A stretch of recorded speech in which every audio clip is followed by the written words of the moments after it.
Bonjour, bonjour, bonjour à toutes et à tous.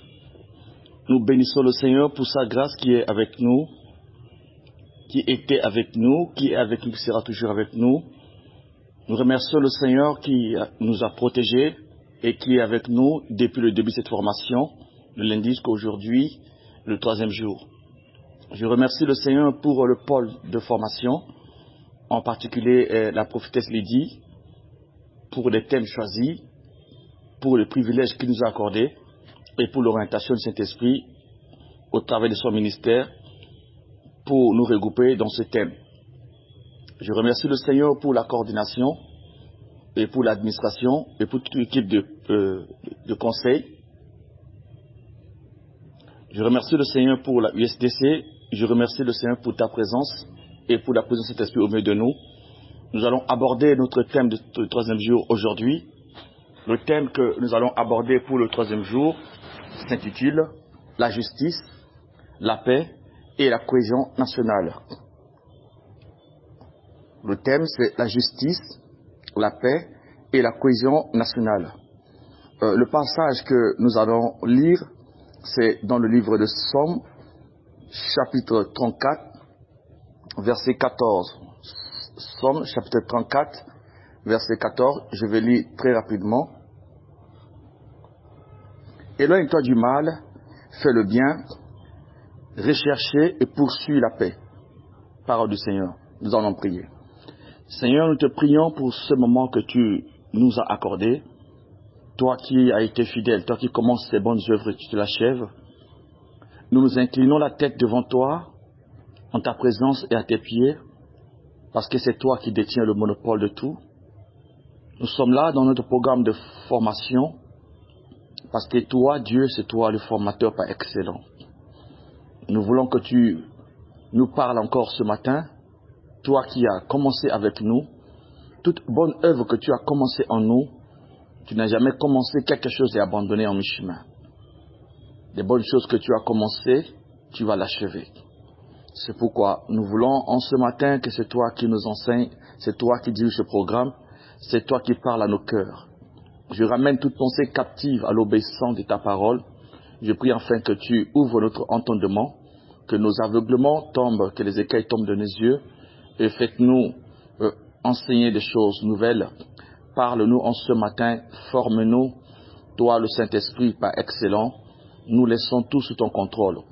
Que chaque seconde et chaque minute de ce moment de formation soit dirigée par toi. Merci pour ta présence. Donne-nous les mots, les phrases. Nous avons le thème, mais le contenu, c'est toi qui diriges. Merci parce que c'est toi qui es Dieu. Nous bénissons ta sainte présence, Saint-Esprit de Dieu. Nous bénissons la USDC. Nous bénissons tous les serviteurs et servantes de Dieu ici présents ce matin. Et nous bénissons l'auditoire tout entier. Au nom puissant de Jésus, nous te prions ainsi, nous sommes exaucés. Comme une seule personne, te disons tous Amen. Amen, amen. Alors, le thème que nous allons aborder, la justice, la paix et la cohésion sociale.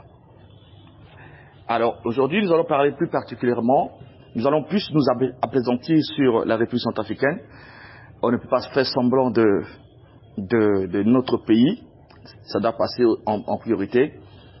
Dans mon introduction, je dirais tantôt, la République centrafricaine a connu beaucoup de crises qui ont fragilisé le tissu social, notamment la crise de 2013. Ces événements ont laissé des blessures profondes entre communautés, régions et les groupes sociaux. Face à cette réalité, l'Église, corps du Christ, le citoyen du ciel, le chrétien, est appelé à être une voie de justice, un instrument de paix, un acteur de réconciliation, un bâtisseur de cohésion sociale. Le chrétien est citoyen du royaume de Dieu, mais également un citoyen de la nation. Il doit contribuer à la stabilité et à l'unité et au développement de son pays. Alors, je parle d'abord sur la justice, ensuite je vais parler sur la paix, et au final nous allons parler sur la cohésion nationale. La justice, la définition de la justice selon Dieu dans la Bible, la justice signifie rendre à chacun ce qui lui est dû. La justice signifie agir en équité et impartialité. Équité est différent d'égalité. Équité est différent de équité est l'opposé d'iniquité. Défendre les faibles et les opprimés. Respecter les lois de Dieu. Les versets que nous allons trouver dedans, c'est Deutéronome chapitre 32, verset 4, Somme chapitre 89, verset 14, et Isaïe 61, verset 8. La justice est fondée sur la vérité, selon Dieu, sur l'équité, sur l'amour du prochain, la protection des plus vulnérables. Parce que vous remarquez, faites droit à l'orphelin, défendez la veuve. Donc vous voyez que pour Dieu, la justice, c'est basé pour la protection des vulnérables, selon la Bible. La Bible nous parle d'une histoire d'une veuve qui est venue voir le roi pour demander justice parce qu'on a pris son territoire, son champ a été pris. Il est venu voir le juge, malgré que c'est un juge unique, méchant, mais tellement que cette femme a insisté et le juge a fait justice à cette femme. Alors, la justice est généralement fondée sur la loi. La justice du monde, je veux dire, la justice selon le monde est fondée sur la loi, les tribunaux, les institutions de l'État. Cependant, certaines sociétés peuvent être influencées parce que tout ce qui est fondé comme la justice selon le monde, c'est basé sur la loi de la Constitution, la loi du pays, les tribunaux, les institutions de l'État. Si tu violes ces choses-là, tu es en contre de la justice. Or, la justice selon Dieu, que nous avons vu un peu plus haut, c'est la protection des vulnérables, l'amour du prochain, l'équité, la vérité. Donc, il y a cette nuance-là. Cependant, certaines sociétés peuvent influencer la justice par leur position. Quelqu'un peut utiliser sa position pour influencer la justice du monde, apporter la corruption, le favoritisme, et pour des intérêts politiques. Cependant, la justice de Dieu est indéfectible. Personne ne peut influencer la justice de Dieu. Personne ne peut toucher la justice de Dieu parce que la justice de Dieu est infaillible, indéfectible, intouchable. Nous allons parler un peu de cas, de choses qui provoquaient l'injustice.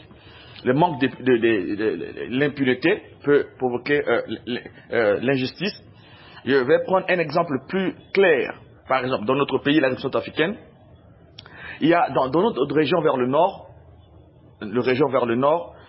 il y a eu trop de conflits. Si nous remarquons bien, dans notre pays vers le nord, il y a trop de conflits, problèmes de sécurité par-ci par-là. Mais souvent, nous nous appuyons sur des informations sur les médias ou soit des informations à la radio pour comprendre ce qui se passe. Mais quand nous approchons ces réalités de près, nous allons comprendre que c'est autre chose. Par la grâce de Dieu, j'ai eu à voyager dans ces zones-là.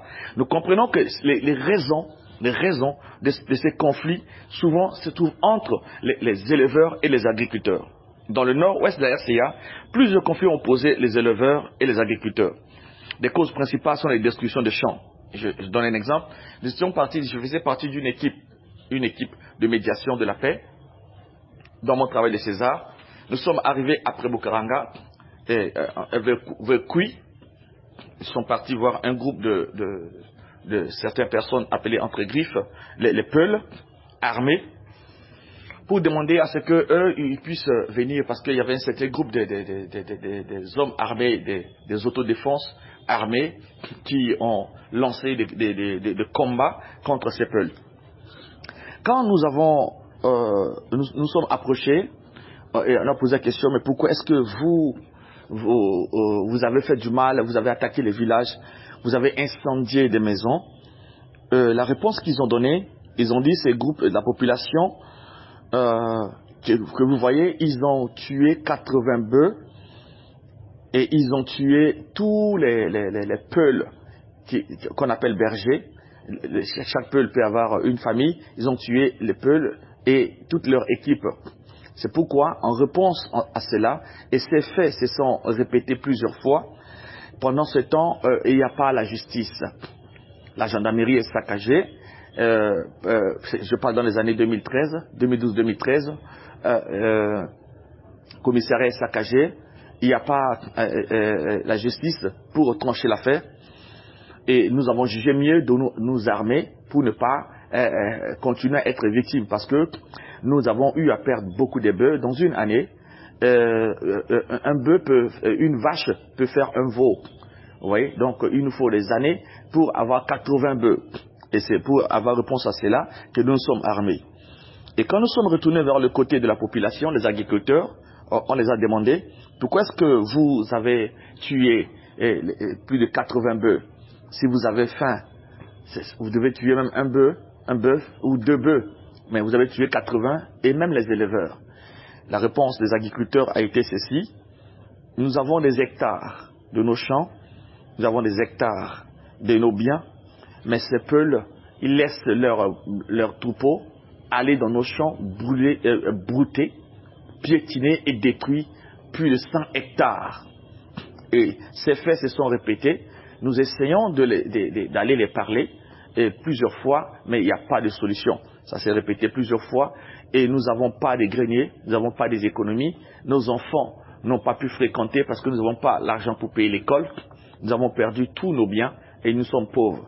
Alors à cela, nous avons jugé mieux de faire une réponse à les exactions. Nous avons cherché aussi à nous venger parce qu'il n'y a pas la justice pour les séparer. Vous voyez donc l'absence de la justice dans un pays ou dans un village peut provoquer ce qu'on appelle la violence populaire. Dans les 2 camps que je viens de parler, si nous écoutons ces genres de choses, ça met dans les dilemmes. Chacun tire le drap de son côté, chacun tire de son côté. Alors pour gérer une telle affaire, il faut d'abord être impartial. Il faut s'approcher du cas dans un esprit d'impartialité, ne pas prendre d'abord le côté agricole ou le côté éleveur, mais d'écouter les 2 camps. Alors s'il y avait la justice du monde, ou les représentants de l'autorité de l'État, je voulais parler des tribunaux, de la gendarmerie, de la police, chacun pourrait aller déposer plainte et on pourrait convoquer les concernés pour venir déposer plainte, on peut résoudre ce problème. Mais à l'absence de la justice, vous allez voir que chacun va chercher à résoudre le problème de sa manière. Ce qui fait que la destruction des champs par les bétails, occupation de couloirs de transhumance, absence de règlements équitables, faible application de la loi parce qu'il n'y a que les chefs de village, il n'y a que les chefs de groupe, ils ne sont pas à la hauteur parce que ces gens qui amènent des problèmes, ils sont déjà armés. Un chef de village qui est civil ne peut pas résoudre des problèmes comme ça. Ça a engendré des conséquences, des violences communautaires, des déplacements de la population. Parce que quand l'autre groupe commence à incendier des villages, il y a des femmes, il y a les enfants. Les maisons commencent à brûler, ils ont brûlé les greniers, ils ont tué tout ce qu'ils trouvent sur le passage. Ce qui fait que certaines populations ont peur, ils sont dans la psychose, sont obligés de quitter d'un village à un autre. Ça, on assiste au camp des déplacés internes.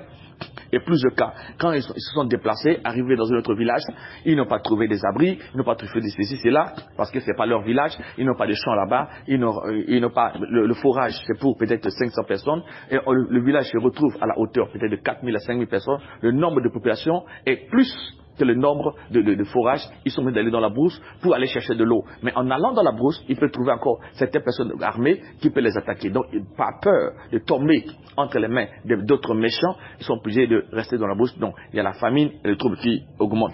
Qu'est-ce que je vais dire? S'il n'y a pas la justice pour trancher les affaires, la justice est très importante dans une nation. Je ne parle de justice sur le monde. La justice permet d'arrêter certaines hémorragies, de ne pas céder à des mécontentements populaires.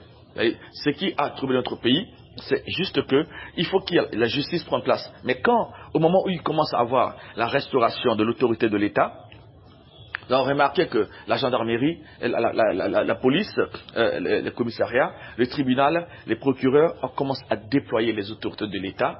Ils commencent à faire face à cette personne, commencer par les procédures de médiation, discuter avec eux de tous côtés. La solution n'est pas de faire ceci et de faire cela. Un jour, nous avons eu assisté dans un village qu'on appelle Limuna et Kundjili, un axe qui lie la zone en allant vers Bokaranga. En une journée, on a tué 100 hommes, 100 pères de famille. Parce que c'était une réponse à l'exaction que certains groupes de personnes ont volé des bœufs et pour venir se venger, les éleveurs sont venus dans le village maintenant demander une réunion avec tous les responsables. Et les hommes de famille sont venus, on a dit, bon, les femmes retournaient à la maison, les enfants retournaient aller jouer au ballon, nous voulons parler homme à homme. Tout à coup, ils ont sorti des armes, ils ont sécressé tous ces hommes, ils les ont tués.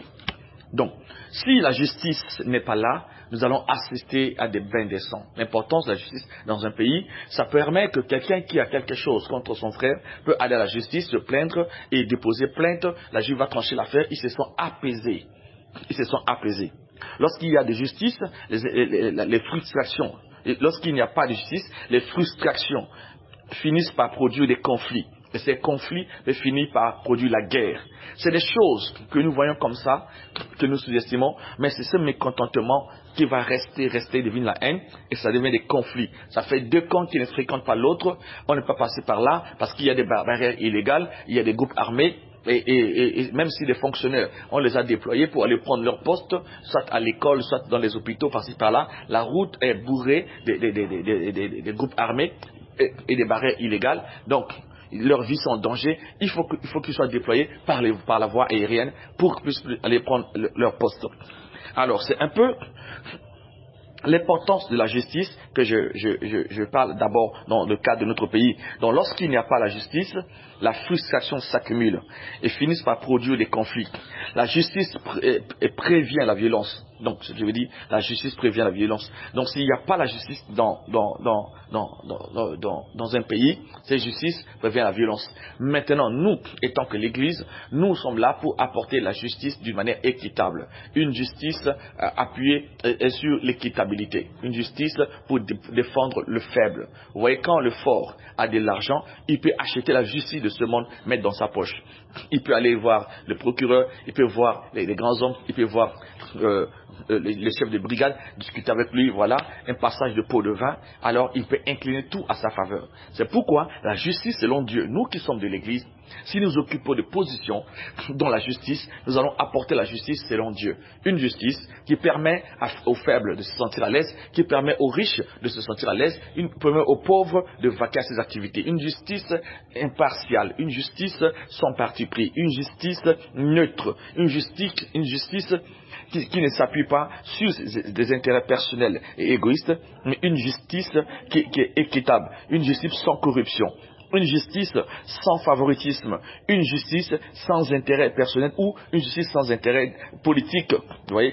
Donc, l'importance de la justice de Dieu dans ces choses-là, nous avons une justice fondée sur la vérité, une justice fondée sur l'équité, une justice fondée sur l'amour du prochain, une justice fondée sur la protection des vulnérables. Donc, la justice selon le monde est justice fondée sur les lois, les tribunaux et les institutions de l'État, qu'on respecte tous, mais cette justice peut toutefois être influencée et peut toutefois être monnayée, cette justice peut être influencée par certains groupes de personnes. Mais la justice selon Dieu, comme j'avais dit au début, c'est une justice indéfectible, qu'on ne peut pas influencer. Donc l'importance de la justice dans une nation, s'il n'y a pas la justice, on est comme dans la jungle.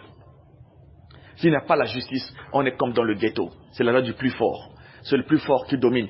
Donc je peux quitter ici, aller brûler ce village et revenir. Je peux quitter ici, aller détruire ce champ et revenir. Chacun fait ce qu'il pense. C'est la justice qui met les règles. C'est la justice qui cadre. C'est la justice qui oriente. C'est la justice qui façonne l'être humain. Parce que s'il n'y a pas la justice de Dieu, s'il n'y a pas la justice dans une nation, le chaos est commencé. Tous ces conflits que vous voyez de gauche et à droite ont commencé parce qu'il y avait une crise de justice. Il n'y avait pas l'autorité établie. Il y avait le chaos. Il n'y avait pas un organe de justice en action, actif, efficace en place. Et ça crée maintenant de justice populaire. On assiste à des cas de lynchage.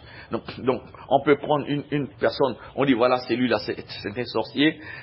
Au lieu de l'amener à l'église compris pour lui, la justice populaire va le prendre et l'exécuter. On attrape un voleur, on le tue, on le coupe les oreilles, on le tue sur le champ. On fait la justice populaire. Mais quand il y a la justice, on le remet entre la justice compétente et c'est la justice maintenant qui va le juger, le mettre en prison par rapport à ses faits. Si quelqu'un achète quelque chose de vol, un cas de receleur, on peut le remettre à la justice et la justice va le juger par rapport aux peines, il va purger sa peine et retrouver la liberté. Mais s'il n'y a pas la justice dans un pays, il n'y a pas la justice dans une nation, chacun fait ce qu'il veut, nous nous retrouvons dans la jungle. C'est ce que je vais le dire.